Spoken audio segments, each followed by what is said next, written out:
Nice plane, ma'am. Hope that museum piece can survive modern airspace. Mocking laughter crackled through the F-16 radio as they surrounded the small aircraft that had strayed into restricted territory. But when one pilot closed in and saw the numbers on her tail clearly, his voice immediately froze. Who was she, and why did just one old number make an entire squadron fall silent? From which city in the world are you watching this today?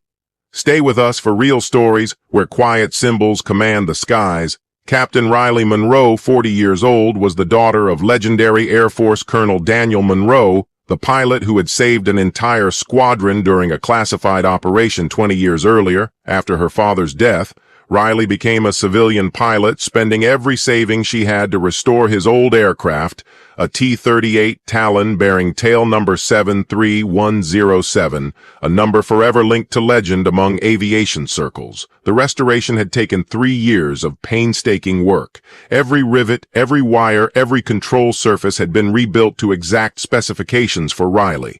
This wasn't just an aircraft restoration project. It was a way to stay connected to the father she had lost too soon when the Talon finally took flight again.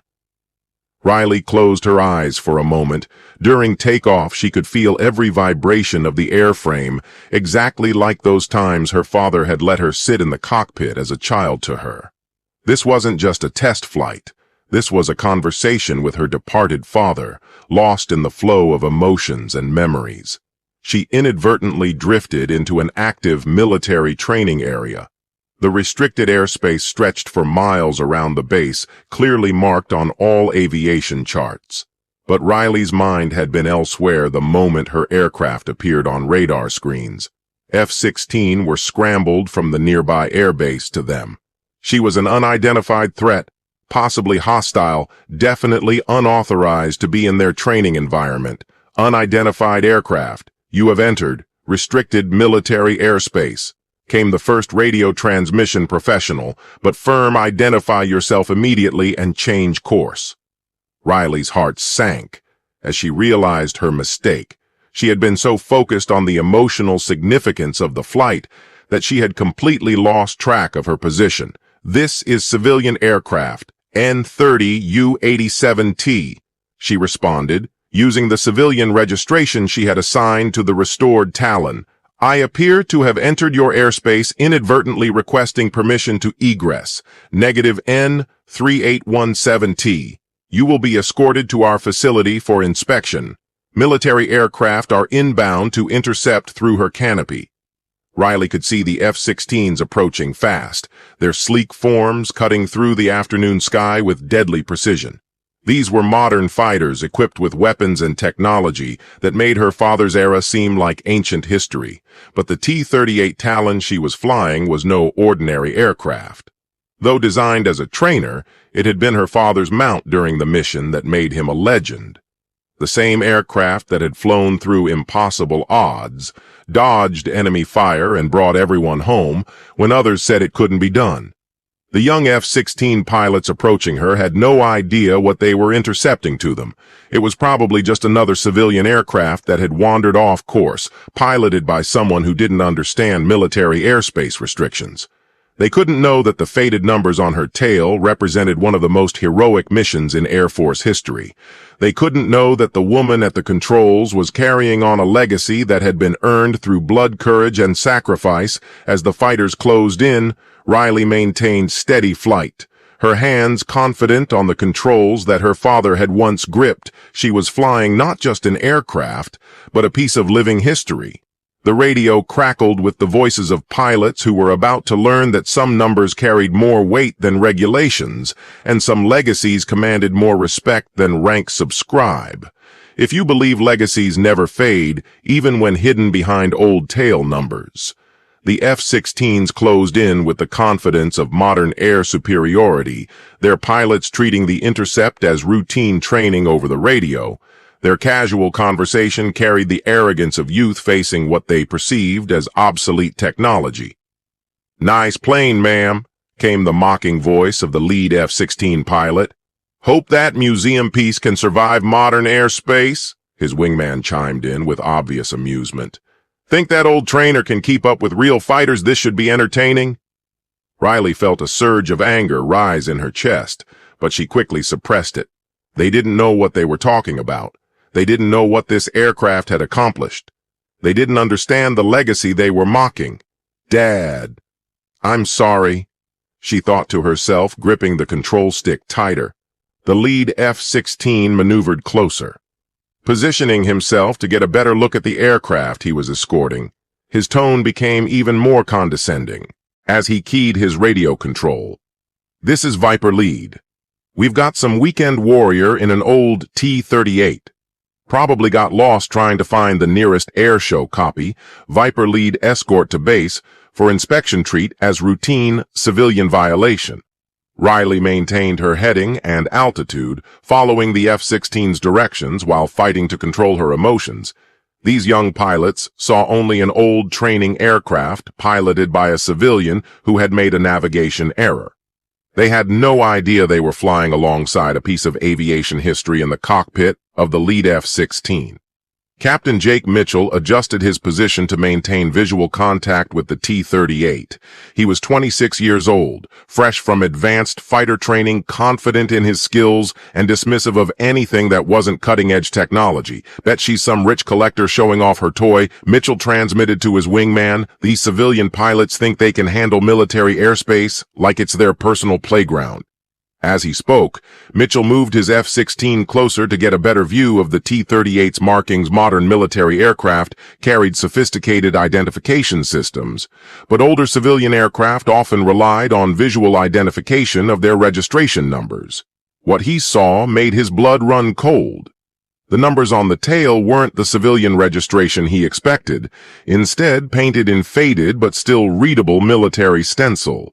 He could make out 731107. The familiar digits hit him like a physical blow. Every Air Force pilot knew that number. It was part of their heritage, their history, their identity as aviators at the Air Force Academy. They studied the immortal flight of 731107, a legendary case study and courage that every fighter pilot was required to memorize. Mitchell's face went pale beneath his helmet. He wasn't just looking at an aircraft. He was staring at a living page of Air Force history. His hands began to shake on the controls as the full realization hit him 20 years ago. This exact aircraft had flown into hell and brought an entire squadron home. The pilot who had been at the controls that day had become a legend, a ghost story whispered among aviators who understood what real heroism looked like. Control. Mitchell stammered into his radio, his voice cracking with shock. Hold all aggressive actions. Repeat, hold fire. We have 731,107 airborne. I repeat, the colonel's legacy is in the sky. The radio frequency fell silent. Control towers, radar operators, and every pilot monitoring the channel suddenly understood the magnitude of what was happening. Viper 2. Mitchell's wingman moved closer to confirm what his lead pilot had seen. When the numbers came into focus on his own targeting display, his reaction was immediate and reverent. Jesus Christ, he whispered over the radio. It's really her, it's really the colonel's bird. The entire atmosphere of the Intercept changed in that instant. What had been a routine enforcement action became something approaching a religious experience. The arrogance disappeared, replaced by awe and respect for what they were witnessing. Riley, monitoring the military frequency, heard the change in their voices but didn't fully understand what was happening. She knew her father's aircraft was special, but she had never fully grasped how deeply his legacy had penetrated Air Force culture. "Ma'am," came Mitchell's voice, again completely transformed from the mocking tone of minutes earlier. Are you related to Colonel Daniel Monroe?" Riley keyed her microphone, her voice steady despite her racing heart. "He was my father." The silence that followed was louder than any jet engine in that moment, past and present, collided in the sky above a military training area. The daughter of a legend was flying her father's aircraft through airspace, defended by pilots who had grown up hearing stories of his heroism. Mitchell felt tears forming behind his helmet visor. His own father had been a crew chief on the mission that made Colonel Monroe famous. The stories he had heard growing up about the pilot who wouldn't leave anyone behind had inspired his own decision to become an Air Force officer. "Ma'am," Mitchell transmitted, his voice thick with emotion, "it's an honor to share the sky with you and the colonel." In that moment, the arrogance of assumption met the chilling silence of undeniable truth. A faded number had spoken louder than any modern technology, reminding everyone in the sky that some things are meant to be remembered, not because they're recorded in official histories, but because they're written into the soul of an institution. "We want to know what you think. Are we defined by what we build, or by the memories we fight to preserve?" Type legacy. If you believe the best way to honor a legend is to continue writing their story. The radio silence that followed Riley's revelation lasted only seconds, but it felt like eternity in control towers across the region. Duty officers who had been treating this as a routine airspace violation were suddenly accessing files marked with the highest security classifications, Viper Lead Viper, to maintain current formation. But transition to escort protocol came the urgent transmission from ground control. "We are verifying identity and mission status."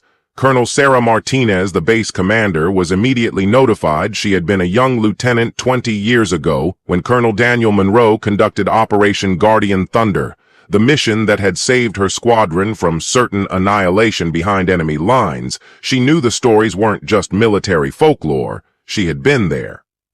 "Get me everything we have on that aircraft," Martinez ordered her operations officer, "and patch me through to those pilots immediately. I want to speak to Monroe's daughter personally." Within minutes, classified files appeared on secure screens throughout the command center. Colonel Daniel Monroe's service record, despite heavy redaction due to the sensitive nature of his missions, painted a picture of extraordinary heroism that few pilots could match. "Mrs. Monroe." "This is Colonel Martinez, base commander," came a new voice over the radio, carrying an authority that made both F-16 pilots straighten in their seats. "Your father saved my life 20 years ago. You have full clearance to proceed on any heading you require." Riley felt tears forming in her eyes behind her flight helmet. She had spent so many years carrying her father's memory alone, working in isolation to restore his aircraft. To hear recognition from someone who had actually served with him was overwhelming. "Thank you," Colonel Riley replied, struggling to keep her voice steady. "I just wanted to honor his memory by getting his bird flying again." Captain Mitchell, still shaken by the recognition of the tail number, maneuvered his F-16 to fly in perfect formation alongside Riley's T-38. For the first time, he could see her clearly through the Talon's canopy.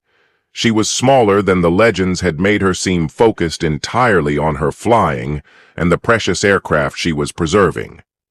"Ma'am," Mitchell transmitted, his voice completely transformed from the arrogant tone of minutes earlier. "My father was Staff Sergeant Mike Mitchell, crew chief for the 49th Fighter Squadron. He was on the ground crew that prepped your father's aircraft for Operation Guardian Thunder." The significance of that statement hung in the air like a bridge between generations. Riley remembered her father mentioning the dedicated ground crews who had worked around the clock to keep his aircraft mission ready during the most dangerous operations of his career. "Your father was part of the team that kept my dad flying," Riley replied simply. "He was a good man." Mitchell felt his throat tighten with emotion.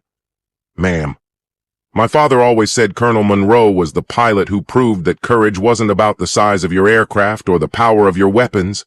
It was about the size of your heart and your refusal to leave anyone behind." The young pilot had grown up hearing stories about the day his father had watched Colonel Monroe take off in that very T-38, flying into impossible odds to extract a downed squadron from hostile territory.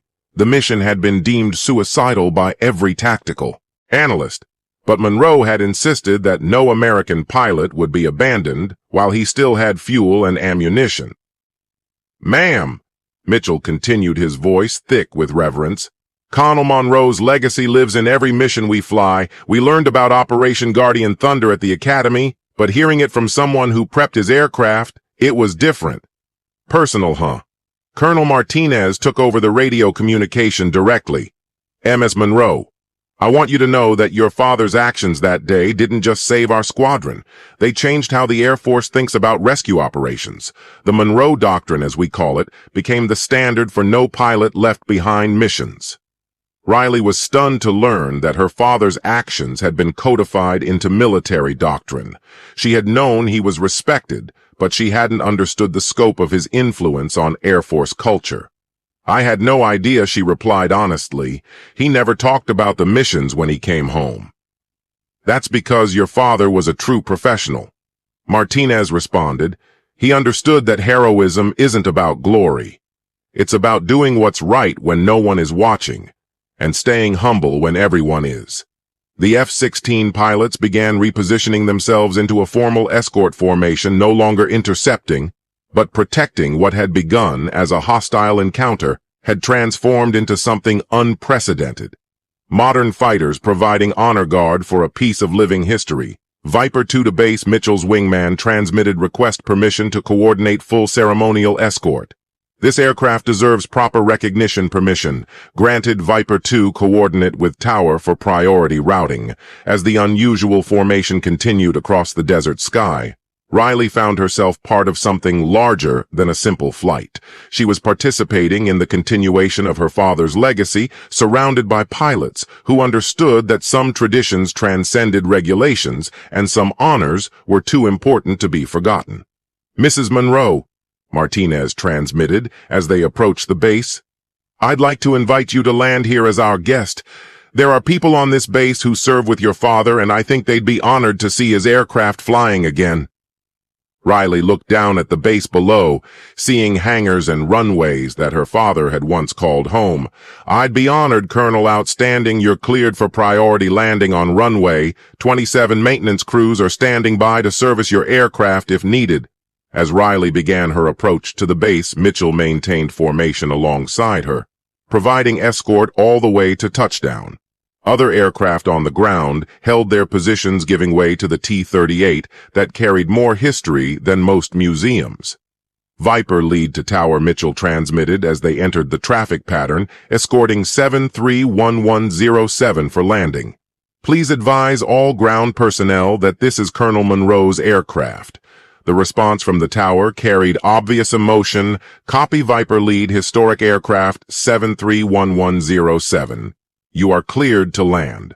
Welcome home. As Riley's T-38 touched down on the runway where her father had once operated, she allowed herself to smile. The aircraft that had been mocked as a museum piece minutes earlier was now being honored by an entire airbase through her canopy. She could see ground crews and pilots gathering to get a glimpse of the legendary aircraft. Some were old enough to remember Colonel Monroe personally, while others knew him only through the stories that had become part of the Air Force legend. The legacy her father had left behind wasn't just in the aircraft she flew, but in the culture of courage and commitment that continued to inspire new generations of pilots who understood that some things were worth preserving, not because they were ordered to, but because they were right. When Riley shut down the T-38's engines and climbed out of the cockpit, she found herself surrounded by a reception she never could have imagined. Veterans who had served with her father stood at respectful attention, while younger airmen gathered to see the aircraft they had studied in military history classes. Colonel Martinez approached, first extending her hand with obvious emotion. Miss Monroe, it's an honor to finally meet Daniel Monroe's daughter. Your father saved my life and the lives of 7 other pilots 20 years ago. Riley accepted the handshake, seeing genuine gratitude in Martinez's eyes. He never told me about specific missions. Riley replied, I knew he was respected, but I never understood the scope of what he'd done. An older man stepped forward from the crowd, his bearing unmistakably military. Despite wearing civilian clothes, ma'am. I'm retired Chief Master Sergeant Mike Mitchell, Captain Mitchell's father. I was the crew chief for your dad's aircraft during Operation Guardian Thunder. Riley looked between the older man and the young F-16 pilot who had escorted her. So this is a family tradition of service?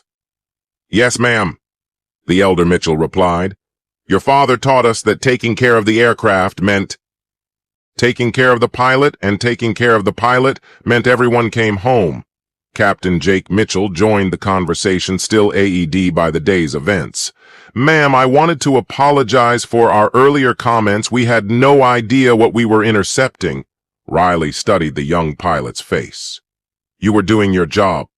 Captain, my father would have understood that. But perhaps now you understand why some aircraft deserve special respect." Over the following hours, Riley found herself at the center of an impromptu reunion. Veterans shared stories about her father that she had never heard, while younger officers asked questions about the T-38's restoration and its historical significance. The base museum curator approached Riley with an unexpected request. "Miss Monroe, we'd be honored to create a permanent display about your father's service. Would you consider loaning us some of his personal effects?" Riley considered the offer carefully. "I'd be willing to share some items, but I want to keep flying this aircraft. It's what he would have wanted, absolutely." The curator agreed. Living history is always more powerful than static displays. Colonel Martinez arranged for Riley to address a group of young pilots in training. Standing in the same briefing room where her father had once received mission assignments, Riley felt the weight of continuing his legacy. "Your aircraft don't define your courage," she told them. "The pilot who flew this T-38 proved that heart matters more than horsepower and determination. Trumps technology every time the response was immediate and respectful."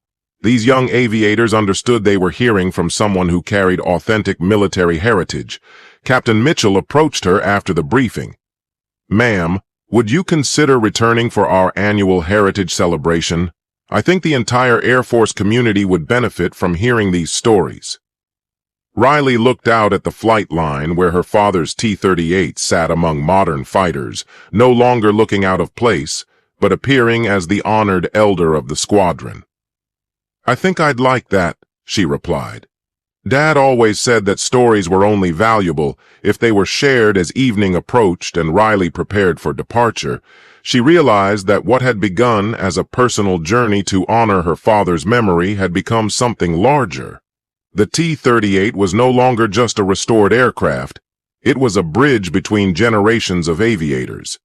The faded tail number 73107 had reminded an entire airbase that legends don't retire. They just wait for the right moment to inspire the next generation. 6 months later, Riley Monroe received a call that would bring her father's legacy full circle. "Miss Monroe, this is Colonel Martinez. We have a situation involving a downed pilot in hostile territory. Our modern aircraft can't reach the location due to terrain limitations, but analysis suggests an aircraft with the flight characteristics of a T-38 might be able to make the approach." Riley didn't hesitate. "Send me the coordinates, ma'am.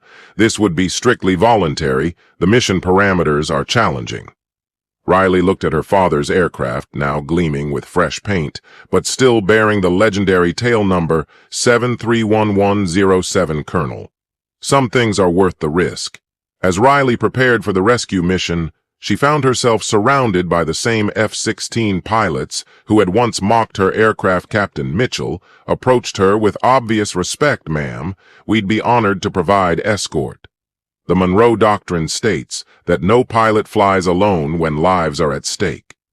Looking up, Riley saw the familiar formation of F-16s preparing for takeoff. But this time, they weren't interceptors. They were guardians protecting a mission that connected past and present in the most profound way possible. The rescue was successful. Riley's T-38, with its superior agility and smaller profile, was able to land in terrain that would have been impossible for larger aircraft. Another pilot came home because someone understood that sometimes older technology, guided by courage and experience, could accomplish what modern equipment could not. As they returned to base flying through clearing desert skies, Riley reflected on how much had changed. The aircraft that had once been dismissed as obsolete was now recognized as irreplaceable. The legacy that had seemed like a burden had become a source of strength. The young pilots who had once questioned the value of older aircraft now sought opportunities to learn from the past. They had discovered that innovation without respect for tradition was incomplete, and technology without wisdom was hollow in a world obsessed with the newest and fastest. Many people had forgotten that some things gained value with age, courage, honor, and the refusal to abandon those in need. These were qualities that transcended generations and couldn't be upgraded or replaced. Riley didn't need recognition or ceremonies. She just needed to know that when lives hung in the balance, there were people ready to trust in proven values over popular trends. When her T-38 landed that evening, the faded tail number still visible on her aircraft, she was surrounded by pilots who had learned the most important lesson of military aviation. Some numbers don't just identify aircraft, they identify legends. Heroes may depart, but the sky never forgets. And sometimes all it takes to remind everyone is a set of numbers that refuse to fade. The legacy of 7317 lived on. Not in museums or history books, but in the hearts of those who understood that true service never retires. Subscribe Ironheart Stories if you believe quiet legacies still own the skies, and they always will. And that brings us to the end of this video. If you enjoyed what you saw, make sure to hit that like button, drop a comment below with your thoughts, and subscribe if you haven't already. It really helps the channel grow. I've got more exciting content coming soon, so stay tuned and turn on that notification bell so you never miss an update. Thanks for spending your time here. See you in the next one.